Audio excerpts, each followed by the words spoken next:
આશીષ સાહેબ ફરક કરીને સ્વાગત માટે સ્વાગત માટે કે એને ખુલાર નથી કઈ નથી મેં પેશન્ટ ખુલાર માં રહ્યા છે એ નામ નથી બોલતો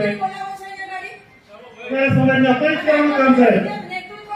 આદિવાસી સમાજના અમારા અધ્યક્ષ હોય ત્યારે આદિવાસી સમાજનું તમે વચ્ચે ના બોલશો મારી આગળ ત્યારે પછી અપમાન કરવા માટે અહીંયા બોલાવો છો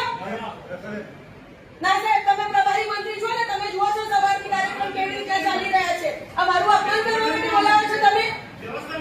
આ ચૂંટણીમાં જીતાઈને આવેલી છું કોઈ ઉપરથી પેરાગ્લાઇડિંગ કરી નથી આવી હું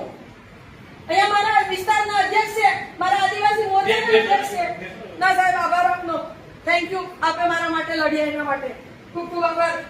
સર્વે જનતાનો પણ અને આપ સર્વે નેતૃત્વનો પણ કોને કહી માથે આ પેલો છે ને મહામંત્રી કોણ છે આશીષભાઈ પ્રમુખના આધાર ઉપર જ કીધું હોય તો ભાઈ રહેવા દે ને ચાલો પ્રમુખના આધારે જ કીધું હોય તો સાહેબ આ વસ્તુ ખોટી છે બંને વડીલ શ્રી ઈશ્વરભાઈ આપને પણ વિનંતી કરું બાબતભાઈ સાહેબ આપને પણ વિનંતી કરું સંગઠનના લોકો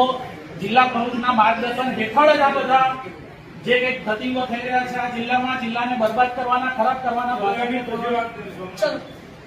કોઈને કહેવાનો કોઈ મતલબ નથી આ બધા લોકોને છે ને આટલા બાંધવાની જેમ આટલા બાંધેલા છે આદિવાસી સમાજની કોઈને પડેલી નથી પાર્ટીનું કામ કરું છું કઈ પણ મને થયું ને અને મારા પરિવારને કઈ બી નુકસાન થયું ને એનો જવાબદાર આ જિલ્લાનો ભારતીય જનતા પાર્ટીનો પ્રમુખ રહેશે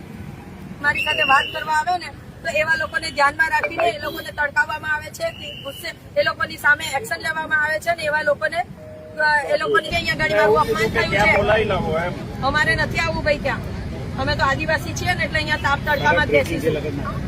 અમને એવા એસી રૂમોની જરૂર નથી પડતી